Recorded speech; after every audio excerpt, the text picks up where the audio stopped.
नमस्कार मित्रों, मैं आपका मित्र अमर अद्वितीय मथुरा से आप सभी का स्वागत करता हूं अपने इस चैनल में। आज लेकर उपस्थित हूं एक बहुत ही रोचक कहानी जिसके लेखक हैं अंतर्राष्ट्रीय लेखक गाय दे मोपासना। ये विदेशी लेखक हैं और इस कहानी का आप हिंदी अनुवाद सुन रहे हैं। इंग्लिश वर्जन में कहानी का टाइटल है मदर एंड सन। तो आनंद लीजिए। हिंदी कहानी, अनुवादित कहानी माँ और बेटा। इसके लेखक हैं गाय दे मोपासना। रात का खाना खत्म कर मर्दों की टोली धूम्रपान कक्ष में बातचीत कर रही थी। वे सब अप्रत्याशित विरासत और विचित्र रूप से पैतृक धन मिल जाने के विषय पर चर्चा कर रहे थे। तब मास्टर ले ब्रूमेंट आगे बढ़े और आग की ओर अपनी पीठ करके खड़े हो गए। उन्हें हम लोग कभी एक शानदार न्यायाधीश तो कभी शानदार वकील कहा करते थे। उन्होंने कहा, मुझे एक ऐसे उत्तराधिकारी को ढूंढना है जो चिंताजनक परिस्थितियों में अजीब तरीके से गायब हो गया है। आमतौर पर यह जिंदगी के आने वाली भयावह घटनाओं में से एक है।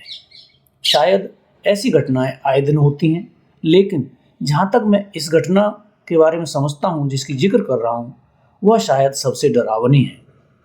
उस घटना से जुड़े ये कुछ तथ्य हैं जो मैं आप सभी के सामने रख रहा हूँ।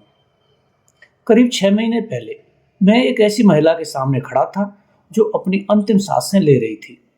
उसने मुझसे कहा, महोदय, मैं आपको एक ऐसी जिम्मेदारी सौंप रही हूँ जो सबसे संकटपूर्ण, सबसे कठिन और सबसे ज़्यादा थका देने वाली है। कृपा करके मेरी उस वसीयत को पढ़ लें जो वहाँ टेबल पर रखी है। अगर आप इसमें नाकाम हुए तो भी आपको फीस के 5,000 फ्रैंक मिलेंगे, और अगर आप कामयाब रहे तो आपके हिस्से में आएंगे 1,00,000 फ्रैंक। मैं चाहती हूँ कि मेरी मृत्यु के बाद आप मेरे बेटे को ढूंढ निकालें। उसने बिस्तर पर बैठने के लिए मुझसे मदद मांगी ताकि वह और अच्छी तरह से मुझसे बात कर सके। वह कराहती हुई मुझसे बात कर रही थी। उसका दम फूल रहा था और गले से भारी होती जा रही सांस की आवाज़ आ रही थी। उसका मकान धन संपदा से भरपूर नजर आ रहा था। उसमें सुरुचिपूर्ण सादगी से सजा धजा एक आलीशान अपार्टमेंट था। दीवार पर भव्य दिखने वाली सामग्री की मोटी परत थी। फर्श इतना मुलायम दिख रहा था मानो आगंतुकों का स्वागत कर रही हो। अपनी बची कुची सांसें गिन रही महिला ने आगे कहा, आप पहले शख्स हैं जिन्हें मैं अपनी यह भयंकर कहानी सुना रही हूँ। मैं कोशिश करती हूँ कि अपने हौसले में से जुटाकर आपको यह कहानी अंत तक सुना सकूं। आपके लिए सब कुछ समझ लेना जरूरी है। मैं जानती हूँ कि आप दयालु होने के साथ साथ दुनियादार भी हैं। उम्मीद करती हूँ कि आप पूरी ईमानदारी और क्षमता के साथ मेरी मदद करेंगे। मेरी बात गौर से सुनिए। शादी से पहले मैं एक नौजवान से प्यार करती थी, मगर मेरे परिवार ने उसे स्वीकार नहीं किया क्योंकि वह इतना धनी नहीं था। कुछ ही दिनों बाद मेरी शादी एक धनवान व्यक्ति से हो गई। मैंने उससे बिना कुछ जाने समझे बस अपने माँ बाप का कहा मानकर शादी कर ली, वैसे ही जैसे ज़्यादातर जवान लड़कियां कर लेती हैं। उसके यहाँ मैंने एक लड़के को जन्म दिया। कुछ वर्षों बाद मेरे पति की मौत हो गई। इस दौरान जिस लड़के से मैं प्यार करती थी उसकी शादी हो चुकी थी। जब उसने देखा कि मैं विधवा हो गई हूँ तो उसे इस बात का बहुत दुख हुआ। उसे इस बात का भी अफसोस था कि वह अब पहले की तरह कुंवारा और आज़ाद नहीं है। वह मुझसे मिलने आया। मुझे देखकर वह इतना फूट फूट कर रोया कि मेरा दिल भी पसीज गया। पहले वह मुझसे एक दोस्त की तरह मिलने आया। शायद मुझे उसे अपने घर आने ही नहीं देना चाहिए था, पर मैं क्या करती। मैं एकदम अकेली, उदास, बेसहारा और नाउम्मीद जो थी, और शायद मैं तब भी उसे चाहती थी। हम औरतों को कभी न कभी जाने किस किस तरह के दुख उठाने पड़ते हैं। अब तक मेरे माँ बाप गुजर चुके थे। और इस दुनिया में उसके सिवाय मेरा और कोई परिचित नहीं था। वह अक्सर मेरे घर आने लगा, पूरी शाम मेरे साथ ही रहता। मुझे उसे इतनी जल्दी जल्दी अपने यहाँ नहीं आने देना चाहिए था, इस वजह से भी कि वह शादीशुदा है। पर मेरे अंदर इतनी इच्छा शक्ति नहीं थी कि मैं उसे आने से रोक पाती। अब मैं कैसे बताऊं, वह मेरा प्रेमी बन चुका था। यह सब कैसे हुआ? क्या इसे मैं सही ठहरा सकती हूँ? क्या कोई भी इसे उचित ठहरा सकता है? क्या आप सोचते हैं कि जब दो लोग एक दूसरे के प्यार में खिंचे चले जाते हैं तो उनके जीवन में उससे उलट भी कुछ हो सकता है? महोदय, क्या आप यह सोचते हैं कि हमारे अंदर ऐसी शक्ति होती है कि हम अपने आप से हमेशा लड़ते रहें और किसी भी विनती को ठुकराते रहें? क्या यह संभव है कि कोई अनुनय विनय करता रहे, आंसू बहाता रहे, उन्मत्त शब्द कहे, घुटनों के बल बैठकर याचना करे, प्यार जताए और हम उसे नजरअंदाज करें? यही वे तरीके हैं जिनसे ऐसे पुरुष हमारे करीब आने की कोशिश करते हैं, जिन्हें हम चाहते हैं, जिनकी छोटी से छोटी इच्छा पूरी करते हैं, उनकी खुशियों का ख्याल रखते हैं। इतना कुछ होने के बावजूद अगर हम सम्मान के लिए संसार के कायदे पर चलें तो क्या हम निराशा के अंधेरे में नहीं डूब जाएंगे? इसके लिए इतनी शक्ति कहाँ से लाई आएगी? खुशियों का गला घोंटने का क्या खूब तरीका होगा? खुद को अनसुना करने की क्या जिद होगी? और पाक साफ दिखने की खुदगर्जी नहीं होगी? संक्षेप में कहूँ महोदय, तो मैं उसकी पत्नी बन चुकी थी और मैं खुश थी। यही नहीं, यह मेरी सबसे बड़ी कमजोरी भी थी और सबसे बड़ी कायरता का नमूना भी कि मैं उसकी पत्नी की दोस्त बन गई।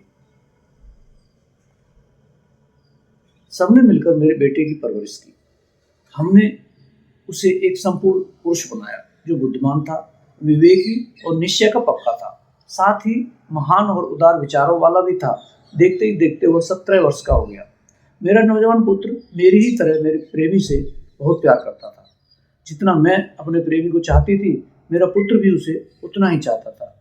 वजह यह थी कि वह हम दोनों की आंखों का तारा था और हम उसका पूरा ख्याल रखते थे। मेरा बेटा उसे डियर फ्रेंड कहकर बुलाता था। मेरा बेटा उसे डियर फ्रेंड कहकर बुलाया करता था। उसकी बहुत इज्जत करता था। बदले में उसने भी ईमानदारी, कर्मठता और सम्मान का सबक सीखा। वह उसे अपनी माँ के पुराने स्वाभिभक्त और समर्पित कामरेड की तरह देखता था। मैं कैसे बताऊं, वह उसे नैतिकता सिखाने वाले पिता, अभिभावक और संरक्षक की तरह समझता था। शायद इस वजह से भी वह उससे कोई सवाल नहीं करता था, क्योंकि उसने बचपन से ही मेरे घर में उसे देखा था, जो हर वक्त मेरे करीब रहता था और हम दोनों के सुख दुख का ख्याल रखता था। एक शाम मैं रात के खाने पर उन दोनों का इंतजार कर रही थी। यह मेरा पसंदीदा काम था। मैं दोनों की राह देख रही थी, साथ ही खुद से यह सवाल कर रही थी कि दोनों में पहले कौन आएगा। तभी दरवाजा खुला। मेरा प्रेमी अंदर दाखिल हुआ। मैं उसकी तरफ अपनी बाहें फैलाए खड़ी थी। उसने अपने होंठ मेरे होठों पर रखे और एक लंबा सा चुम्बन लिया। अचानक हमें एक हल्की सी आवाज सुनाई पड़ी। यह वैसे ही सरसराहट और रहस्यमयी आवाज जो किसी के होने का एहसास कराती है। हमने पीछे मुड़कर देखा तो मेरा बेटा जीन खड़ा था। वह हतप्रभ था और हमें एकटक हैरानी से देखा जा रहा था। उस वक्त एक अजीब सी उलझन पैदा हो गई थी। मैं पीछे हटी, अपने बेटे की तरफ हाथ बढ़ाती हुई आगे बढ़ी, जैसे मैं उसे मनाना चाहती हूँ, पर वह पलटा और मेरी नज़रों से ओझल हो गया। वह जा चुका था। मैं और मेरे प्रेमी दोनों एक दूसरे के सामने अब भी खड़े थे। इतने अफसोस में डूबे थे कि एक शब्द तक बोलने की स्थिति में नहीं थे। मैं धम से कुर्सी पर बैठ गई। अंदर से एक अस्पष्ट मगर तीव्र इच्छा पैदा हुई कि दौड़कर बाहर चली जाऊं, रात के अंधेरे में हमेशा हमेशा के लिए गुम हो जाऊं। फिर मेरे अंदर से सिसकियां फूट पड़ी। मैं रो रही थी, दर्द से कांप रही थी। मेरा दिल टूट चुका था। मेरी नस नस में हमेशा के लिए कुछ खो देने और बदकिस्मती का यह भयंकर एहसास हो रहा था। मैं शर्म से घड़ी चली जा रही थी। ऐसी परिस्थिति में फंसी किसी भी माँ की तरह मेरे हृदय में भी शर्म और पीड़ा का भाव बढ़ता चला जा रहा था। उसने डरे सहमे चेहरे से मेरी ओर देखा, कहीं मेरा बेटा फिर न लौट आए। इस भय से हमें उसमें इस भय से उसमें न मुझे छूने की हिम्मत थी और न ही मुझसे बात करने की। आखिर मैंने उससे कहा मैं उसने आखिर उसने कहा, मैं उसे ढूंढने जा रहा हूँ, उससे बात करूंगा और सब कुछ बता दूंगा, ठीक से समझा दूंगा। बस इतना कहूंगा कि मुझे उससे मिलना होगा और सब कुछ बताना होगा।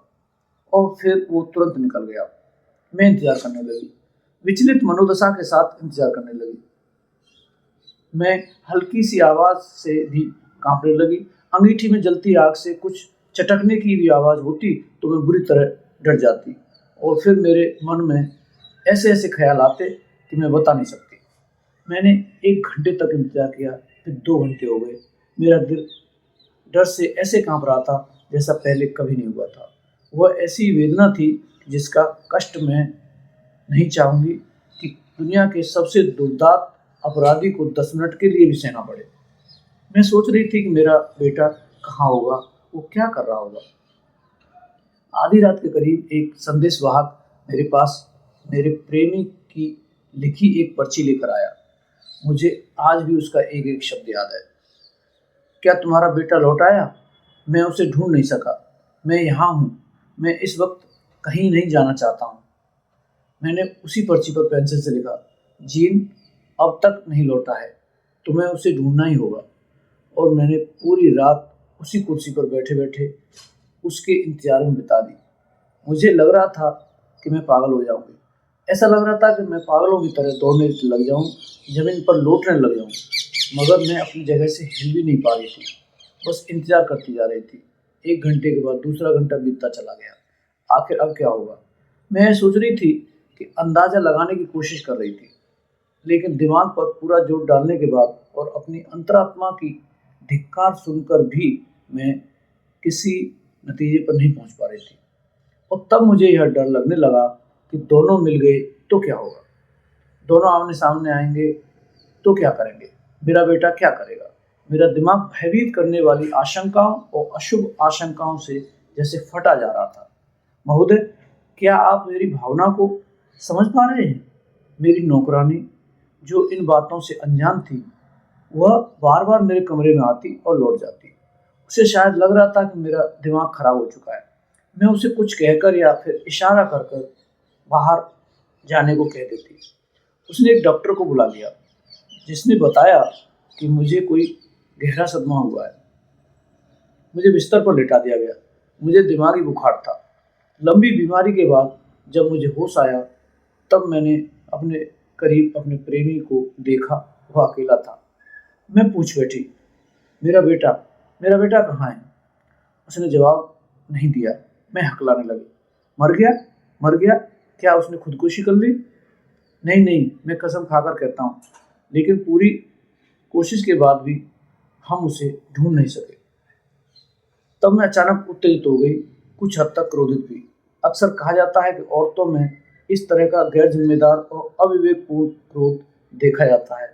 उसी तरह के गुस्से से मैंने कहा, खबरदार, उसे ढूंढे बगैर तुम कभी मेरे करीब न आना और न मुझसे मिलने की कोशिश करना।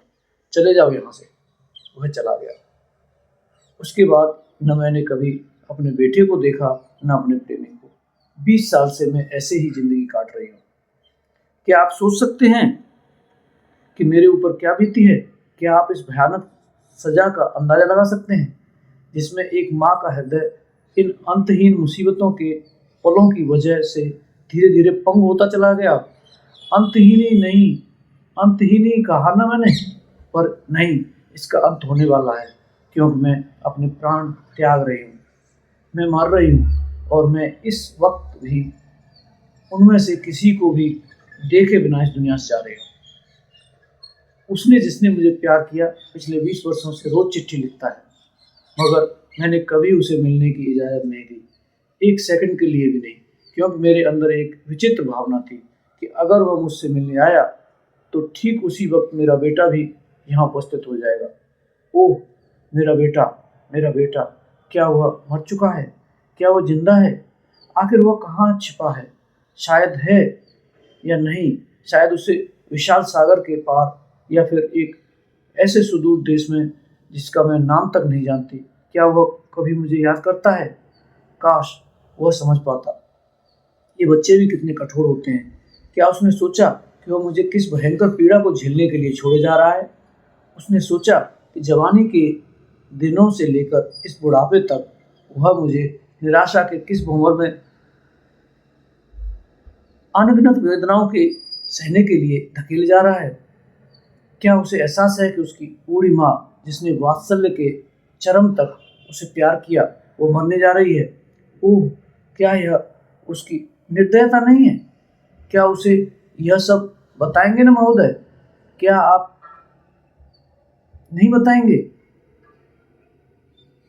आप उसे मेरे ये अंतिम शब्द जरूर सुनाइएगा। मेरे बच्चे, मेरे प्यारे प्यारे बच्चे, बूढ़ी औरतों पर दया करो।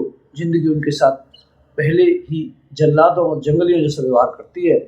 मेरे प्रिय पुत्र, जरा सोचो कि जब से तुम गए हो तुम्हारी माँ का क्या हाल हुआ है। मेरे प्यारे बच्चे, उसे माफ़ कर दो, उसे प्यार करो, और चूंकि उसे लंबी असह्य पीड़ा सहनी पड़ी, इसलिए वह अब जब कि वह मर चुकी है, उसका दम फूलने लगा। वह इस तरह कांपने लगी जैसे अपने जीवन के आखिरी शब्द कह रही हो, और उसका बेटा बिस्तर के करीब खड़ा सब कुछ सुन रहा हो। उसने आगे कहा, महोदय, उसे यह भी बता दीजिएगा कि मैंने उस दूसरे आदमी का चेहरा फिर कभी नहीं देखा। एक बार फिर वह चुप हो गई और फिर उखड़ती सांसों को थाम कर कहा, कृपा कर अब मुझे अकेला छोड़ दीजिए। मैं अकेले ही मरना चाहती हूँ, क्योंकि वे दोनों मेरे साथ नहीं हैं। मास्टर ले ने आगे कहा, और दोस्तों, फिर एक मूर्ख की तरह फूट फूट कर रोता हुआ मैं उसके घर से बाहर निकला। सच कह रहा हूँ, मेरे रोने की आवाज़ सुनकर मेरा बग्गी चालक घूम कर मुझे देखने लगा था। जरा सोचिए, हर दिन हमारे आसपास इस तरह विधि का खेल खेला जा रहा है। मुझे उसका बेटा नहीं मिला है। वह हाँ, वह बेटा नहीं मिला है। हाँ, उसका वही बेटा। आप लोग उसे चाहे जो कहें, मैं तो उसे एक गुनहगार बेटा ही कहूँगा।